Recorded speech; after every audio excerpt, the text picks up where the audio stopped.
We've talked in the past about the fact you can divide physics up in many ways. We've talked about the fact you can divide everything in physics into force and energy. Okay. There's another way of doing it. Like most complicated things, there's not just one way of looking at it. Biology, you can do vertebrates, invertebrates, you can such things, plants, animals, whatever. There's quite an important one in physics, which is this one. If you think about all the physics you've ever learnt, then an awful lot of it will either fall into the matter category or the waves category. Okay, light, sound, etc., electromagnetic waves. Matter, obviously stuff, density, solids, liquids, gases. A lot of the physics would divide it that way. And really interestingly, of course, there'll be some things that don't quite fit. Okay, this is really what Turning Points, I think, is all about. All right, it looks at the distinction between matter and waves, and the fact that towards the end of the 19th century and beginning of the 20th century, this dividing line became really problematic. Okay, we're going to go on to look at things like wave-particle duality, things like electrons, things like light, which have wave-like properties and which have sort of particle matter-like properties. So this is perhaps quite a good way to think about this whole topic, really, Turning Points. It's the issue of which things are matter, which things are wave, and in particular looking at things like light, which for an awfully long time was considered to be a wave, and we now know has some definite matter-like properties, and vice versa. Okay? And as I said, a lot of this physics happens from the second half of the 19th century onwards. Okay? I think somebody once said technology is the mother of all science. We'll not have language like that in here, I don't think, but there's a kind of sense to it, because what were people doing at the end of the 19th century? Well, they discovered how to make glass tubes, for example, and to be able to remove the gas from them.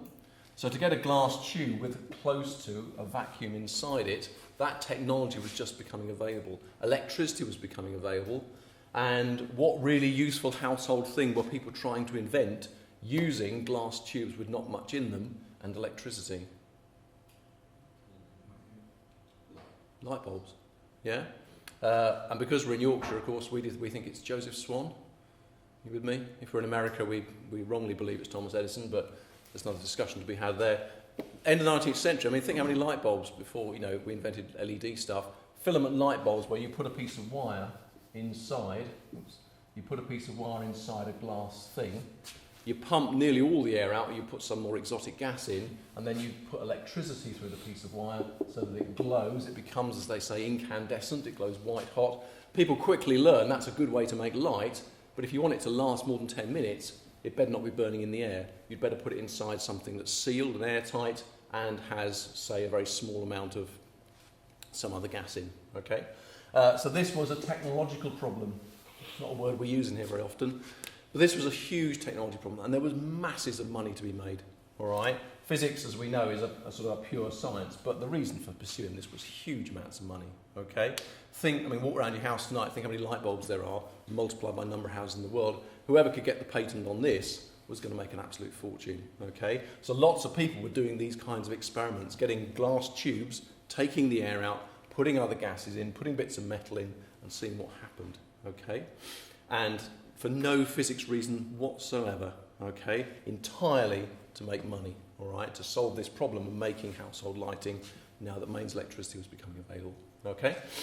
Now, if you look on the screen, you can see some of the rather strange results that they got, okay, and before people like Thomson, other scientists had actually investigated into this, not just looking for the invention of the light bulb, but seeing what could be found by trying to pass electricity through a near vacuum. Okay, and if you look on the screen there, you can see some of the results that they got. If you basically get a glass tube and you put electricity through it, so you normally need to have quite a high voltage. Okay, if you put a big voltage through a glass tube that has pretty much nothing in it, or just has air in it, you don't get very much. But if you put in here a low pressure gas, often things like mercury and so forth, then you get rather strange, you get rather sort of ghostly glowing patterns, okay? And also, as you can see on the screen there, one of the rather strange effects is if one of them in particular, if the cathode is made nice and hot, so if you have a little heater, for example, if you make the cathode nice and hot, then what you find is you can actually produce these very strange cathode rays. And the reason we know there are cathode rays is because if you coat the other end of the tube, so you allow them to pass through the anode, like that. Wire it slightly. Okay, so if you pass it through the anode, then what you find is if you coat the end of the tube with some sort of chemical, okay, some sort of chemical which turns basically, as we now know, the electrons into light and produce a little glowing patch, then you can tell whether the rays are getting to the other end of the tube, okay? And at that time, they were obviously called, as we mentioned last time, cathode rays, okay? They only work from the cathode. If you make this one plus and that one minus, the whole thing doesn't work. But if you make this minus and you make sure it's hot, then you can actually produce on the end of the screen, as you can see on the picture there, this glow where the particles are obviously hitting, okay? So what you actually see in the tube, obviously, these are invisible, so when you turn the thing on, you just get this greenish glow, okay? And one of the fun things to do at the time was to make the anode in a Maltese cross shape, which I can't draw. It's better on the screen there. You make the anode into a Maltese cross shape.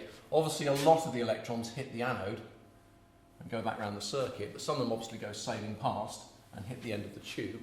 And people obviously wondered what was actually happening at the end of the tube. So they put on there phosphorescent chemicals that would glow green if anything hit them like electrons. And you would produce light, okay? And you could produce effectively a shadow. You could produce this shadow of the Maltese cross on the end of the tube.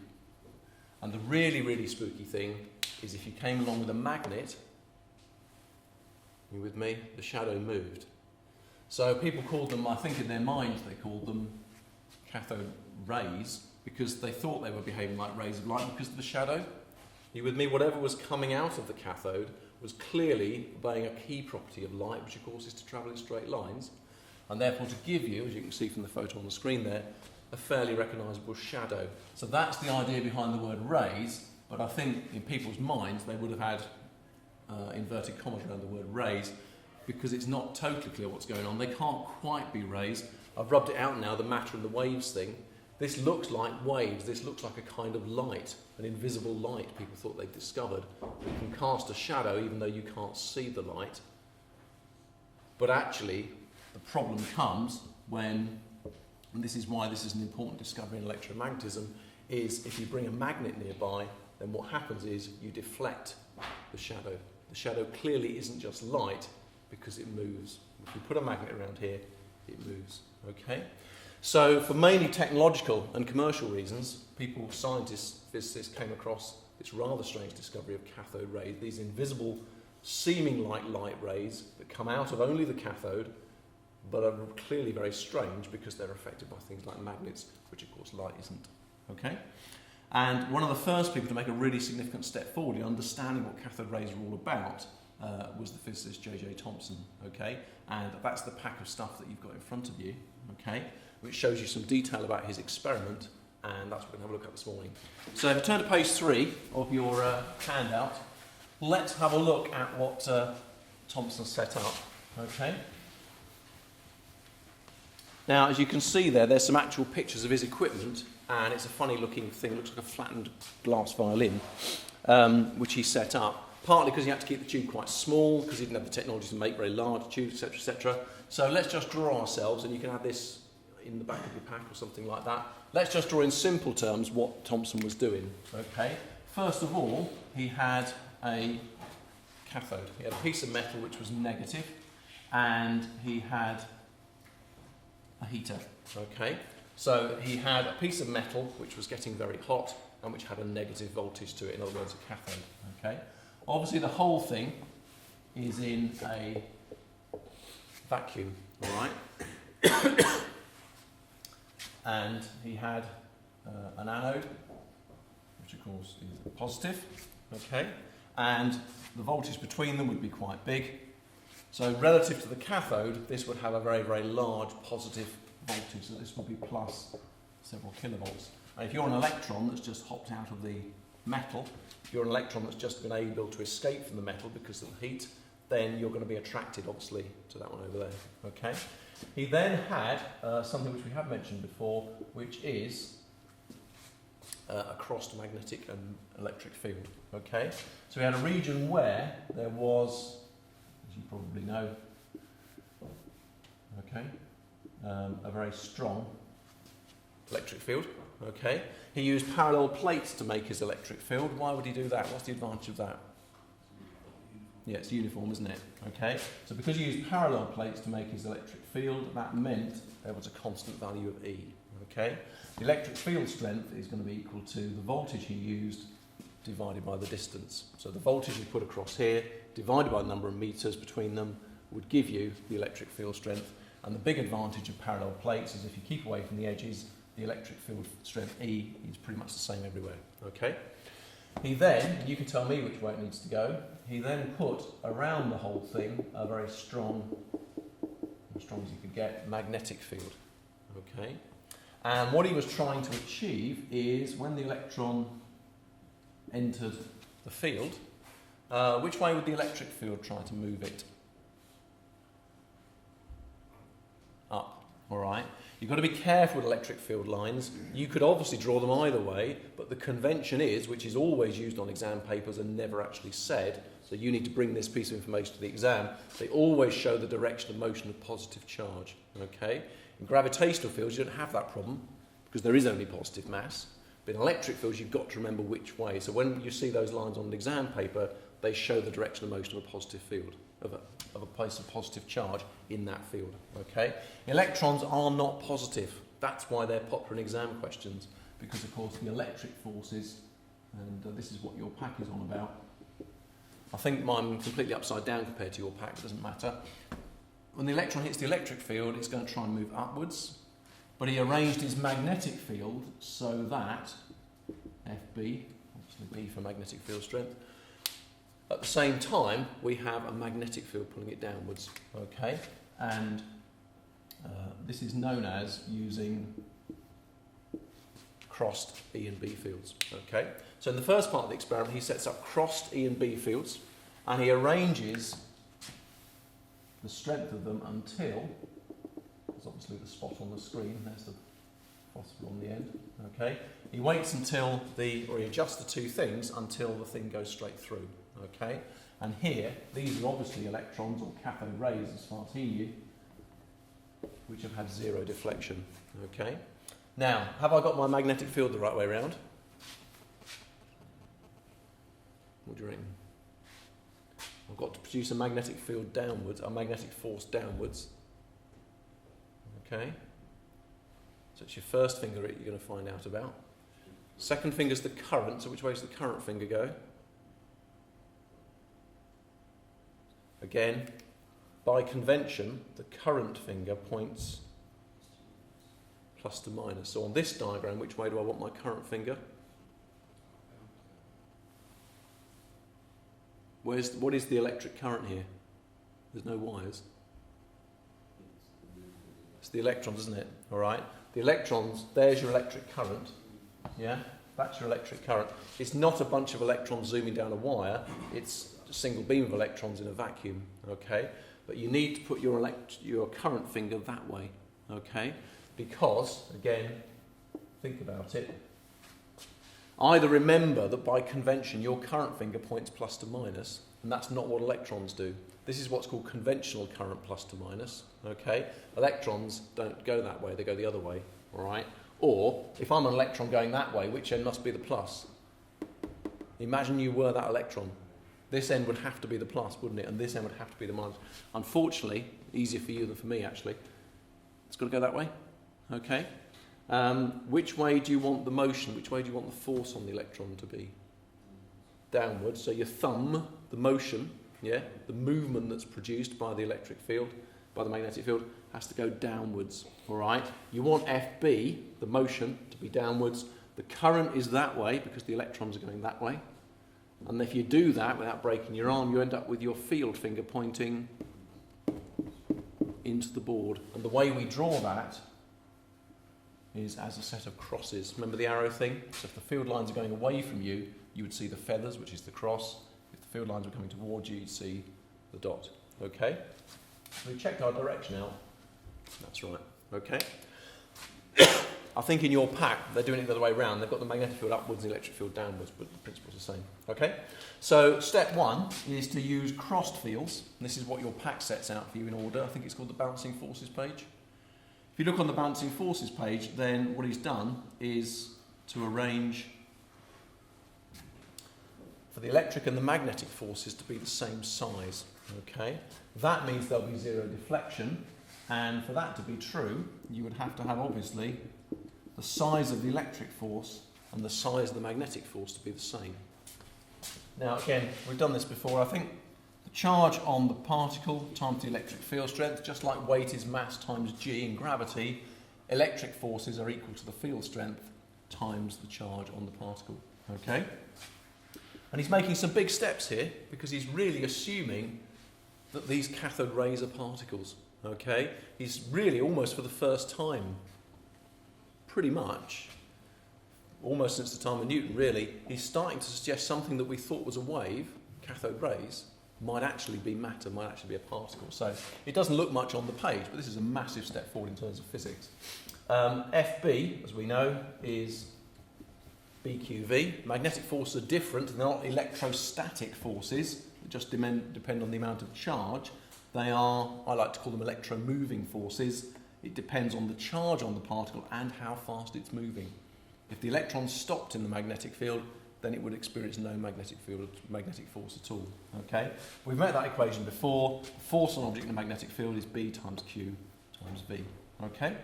Nice and easy bit of maths. The Q's come off, obviously. The charge doesn't matter. And you're left with V equals E over B. Okay? So step 1, I think it's number 3 and 4 in your pack. Step 1, he's worked out the velocity of the electrons. Okay? What's another way? You've seen an exam question like this, just a sort of sideline. What's another way from this equipment that you could work out the velocity of the electrons without using this gubbins at all? Nowadays, how could you use this? People who used to design cathode ray tubes for televisions would have done a similar sort of calculation because they need to know how fast the electrons are going. But they would have used this part, what we call the electron gun. You hadn't realised it, but Thomson invented the first telly. It's a pretty boring picture, it's just a dot. But if you were very lucky, there was a channel, as you can see, showing the Maltese cross. It's not very exciting telly, but it's a start, isn't it? How else could you work out the velocity of the electron? Well, if you remember, we can balance the drop in potential, yeah, against the gain in kinetic energy. Do you remember that? And you can rearrange that to read little v. That's big V, obviously, the voltage here. And that's the velocity of the electron. You could rearrange that, couldn't you, for the velocity of the electron? Yeah. Was it 2qv? That's big V over M. Something like that. Why didn't Thomson do that? Didn't know the mass. He didn't know the mass.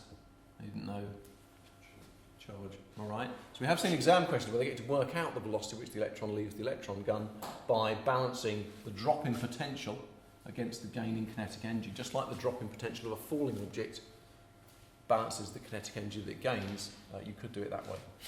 Thomson couldn't do that because he didn't even know there were electrons, he didn't even know there were particles, and he certainly didn't know Q and M. So he was stuck with this. Method 1 then, or part 1, I'm not sure what number it is in your pack, is to balance the forces. All right, one of your pages is entitled that. He balanced the forces to work out the velocity of the undeflected electrons. Okay. Step 2 is then the electric field only. All right. Having done that, he kept all his settings the same. Okay, and then effectively turned off the magnetic field. Okay. But this is the kind of level of understanding you need for the A-level exam. You need to know exactly what he did in physics terms. Firstly, he balanced the forces to work out the velocity of the undeflected electrons, and then tried the experiment with the electric field turned off. I'll start again with the magnetic field turned off. All right. How is that going to change the path of the electron beam? What will it do now? It'll go upwards, won't it? All right. We've basically lost the magnetic force. Okay. I think your pack has it going down, but it's exactly the same thing if you had the fields the other way around. And what that's going to do then is it means that your particles are going to be deflected, okay? And it means that the spot on the screen is going to move, okay? Depending on which way around you've got your fields, it'll either go down or up, but it will now be deflected, okay? As we've seen, the Maltese cross shadow can be deflected with a magnet, and this can be deflected electrically, okay? Now, what we want to do is to work out, what I want to do is to work out the deflection, okay? I want to have a go at thinking about what Thomson could actually measure, all right? As I said before, a lot of modern ways of analysing this problem, and you do see this question come up in A-level papers, and you're asked to do things which Thomson simply couldn't do. So balancing the potential against the gain in kinetic energy for the electron, as you would do if you're designing an electron gun, impossible, okay?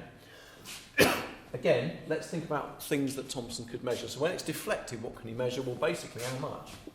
He could measure how much the beam was deflected, okay? And what I'd like to do in step 2 is to have a go at getting an equation for this deflection, okay? I'm not sure what number you're up to in your pack, but I think your pack does much the same thing as well, okay? Let's make a bit of space over here. Let's lose the connections for a minute. Okay, let's have a go then. Number 2. Let's have a go at working out this deflection, all right? So you've got your plates like that. So what we've got is we've got the 2 plates, plus and minus, okay? We've got the electrons coming in, okay? And they're coming in at velocity v, and we do know v. Because think about it, he can measure E, he can work out the electric field strength, he can work out the value of B, all right? So as we go through, and you might want to do this in your pack, tick off the things that Thomson could actually measure. Because in those days, measuring Q, measuring M, not possible, okay? So he can measure E and B, which means he can measure the velocity. And as we said, as soon as it hits the field, it's going to experience an upward force Fe, okay? And that's going to be equal to, that's going to be equal to Q times E, okay? A bit tricky now because, of course, we don't know Q. We know E, we don't know Q, but we'll see how we get on, okay? And what that's going to do is make it accelerate upwards, okay? This is a bit like if you, I don't know, roll something off the edge of a table, then, as you know, it travels with velocity v, but also starts accelerating downwards at 1g. Mine's going upwards, which is a bit annoying, but I think you can see the physics is the same. You've got something going at a constant speed because it's in a vacuum, but at the same time now it's starting to accelerate at a constant acceleration, okay? So in your mind, you might want to keep that there, and actually that means you know the shape of the curve, don't you? Because you know it's going to be, yeah, it's going to be that shape, isn't it? All right, it's that parabola shape which it's that parabola shape which we know from that kind of going in a straight line and accelerating at the same time. In this case, due to gravity, we're doing the same thing here electrically. All right, just to be annoying, we're going upwards rather than downwards, but the principle's the same. Okay, so by the time it gets to the end of the tube, sorry, by the end of it gets to the end of the plates, it will have been deflected a distance d, which of course we can measure. Okay, so this is really just a bit of mechanics. Can we work out that? All right, and as you can see from your pack, the first step is, you need to know the length of the plates, obviously, is to work out the time of flight. Do you remember all those mechanics questions with cannonballs fired off castles and stuff like that? And the thing I told you is always, any problem of projectiles, the first thing you must work out is the time of flight. All right? So if you're leafing through your pack, you'll see that's what they do. They don't explain it very well, so you might want to add some writing here. But basically, step 1, if you like, is to have a go at working out the time of flight. All right? So we're going to have a go at working out. We're going to have a go at working out the time, okay? And that's quite easy, isn't it? Because it's just that, isn't it? Yeah? So horizontally, all this electrical acceleration has no effect because horizontally, it's just a particle going in a vacuum, okay? And for that reason, the time period is very simple because horizontally, the electron just goes at a constant speed, okay? Now, good news here, because of course we can measure L and we can measure V, can't we? Okay. What we're interested in is, well, let's first of all work out the acceleration of the electron. Acceleration is F over m, isn't it? Force divided by mass. We know the force, it's QE, and the mass of the electron, I'm afraid, is going to have to just stay there. Okay. So this is the amount of acceleration. Okay, and this really is just now a mechanics problem upside down. It's exactly the same as me doing that. I know the acceleration downwards, in this case 1g, in this case QE over m. I know how long I'm going to spend in the air, okay? And so I can put these two things together. As I say, please make notes in your pack, because the pack doesn't explain this very well, it just seems to do them without any explanation. And if it's an A-level question, obviously this is the kind of detail they're going to want you to get into. They might give you some values for these and get you to work stuff out. Now, let's try and put these two things together then. If I want to work out how much my pen drops, so it's going to spend this amount of time in the gravity field, how much distance has it gone down? We're really saying if you start from rest and you accelerate downwards at QE over m, then the question is, when you get to the end here, what distance will you have fallen? Okay, so if I'm accelerating at QE over m, as opposed to 1g, so I've gone upside down, haven't I? You get the idea. Then what distance will you have fallen? Okay, yeah, it's going to be equations of uniform acceleration motion, isn't it? So let's go for our old friend ut is a half at squared, and let's apply it, as in all mechanics questions, be clear, are you applying it horizontally, are you applying it vertically? Horizontally there's no news, it's just going at constant speed. It's vertically all this is happening. Now, let's have a look. So our distance vertically is going to be d, which is obviously s in this general equation for accelerated motion. ut, talked about ut. Zero, isn't it? So vertically it's starting from rest, isn't it? So ut is naught. Again, they do this in the pack, but they don't really explain why, so feel free to add any notes in the margin. Okay? It's a half. Acceleration was QE over m times the time squared, which of course is L over V.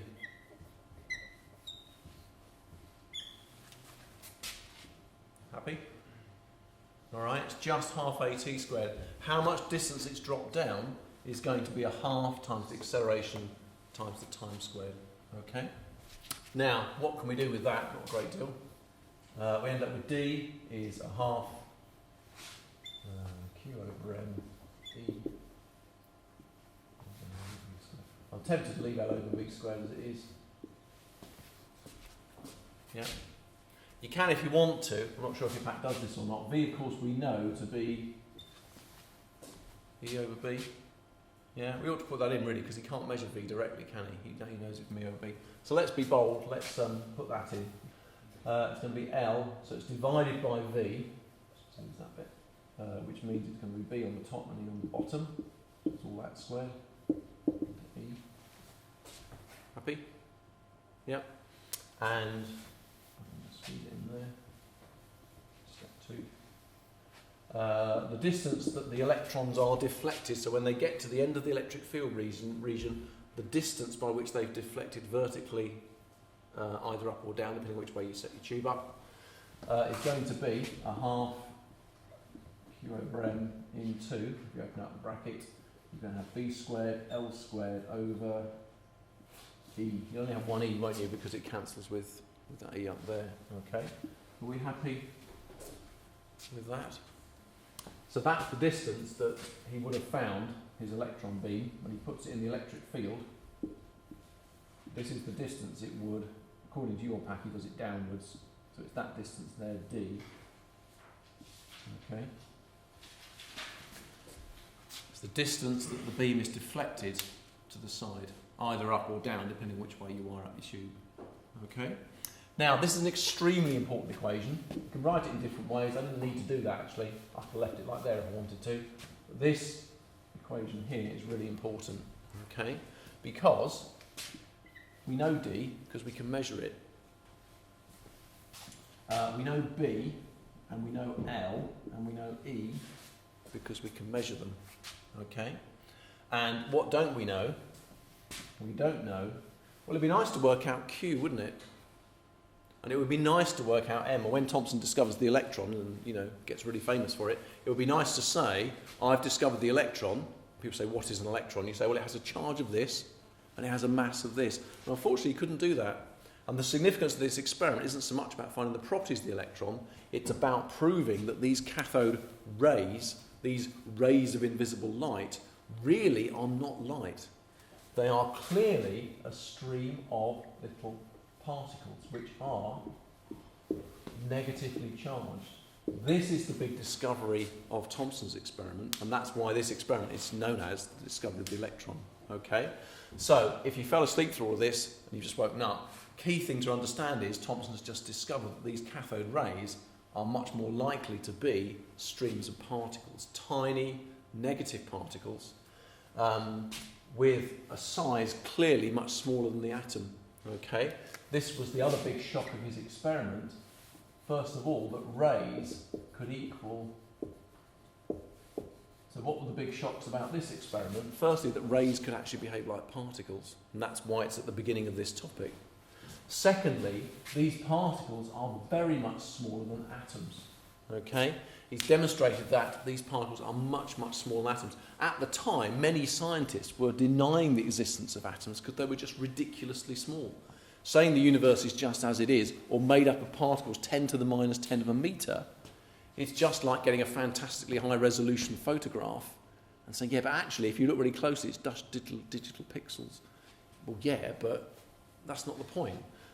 Many scientists were, at that time, not happy with the idea of atoms because they thought they were just ridiculously small. It was almost just like a philosophical thing to say whether it's atoms or not. And here comes Thomson saying, well, actually, it's far worse than you imagined. Within atoms, there are clearly these tiny, tiny little particles which are many, many, many times smaller than atoms. Okay? And that's really the importance of this experiment. He's discovered these rays, these magical rays that people looking at light bulbs have discovered, were actually streams of particles. Okay? Perhaps disappointingly, he couldn't quite nail the whole thing. And a very important conclusion out of this is, what can you use this equation to work out? Is Q over M. You can't work out Q and you can't work out M individually. Okay? So, very importantly, the list over here, what was Thomson able to measure about the electron? Alright? He was able to measure Q over M. Okay? Anything over mass is often called the specific something. The old word for density is specific gravity. Okay? This is known as, and you'll see it referred to as, the specific charge. Not the charge, not the number of coulombs on the electron, but the charge per mass, the specific charge. Okay? A nice way to think about this is if you think of your electrons in the electric field. So here come the electrons, and they go like that. Okay? Let's suppose, just change that a minute, sorry. Let's suppose they deflect like that. I then say, well, here comes another type of particle. For this type of particle, it's going to deflect like that. Okay? Here's particles A, here's particles B. Particles B are clearly deflecting much more violently than A. What can you conclude about particles B compared to particles A? Which of the two is true though?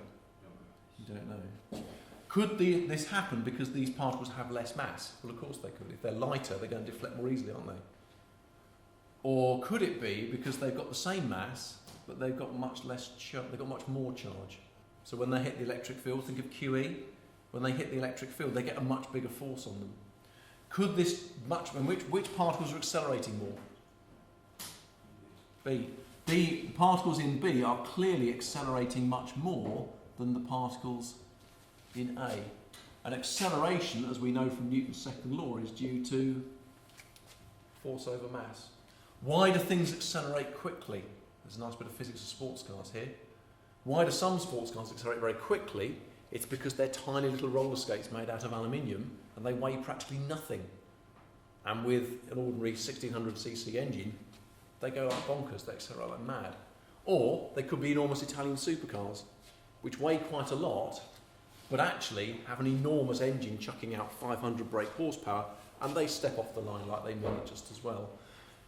Here's a car does 0 to 60 in 5 seconds. Which of those two types of car is it?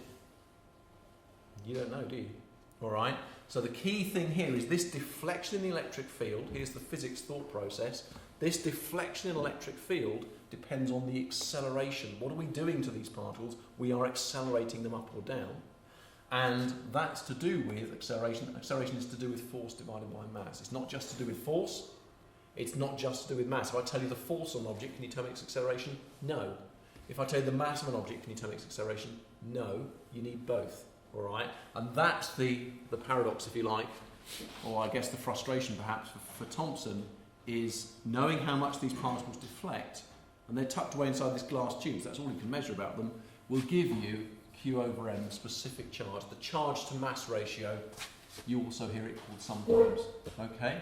Very important quantity, because this is the thing that's basically linked to D. The amount of deflection tells you what about the cathode rays? Very importantly, it tells you they're probably particles, which is a huge step in physics. Also, it tells you their charge to mass ratio. All right? It doesn't tell you their charge, it doesn't tell you their mass for the reasons we've talked about. It tells you the charge to mass ratio. Okay?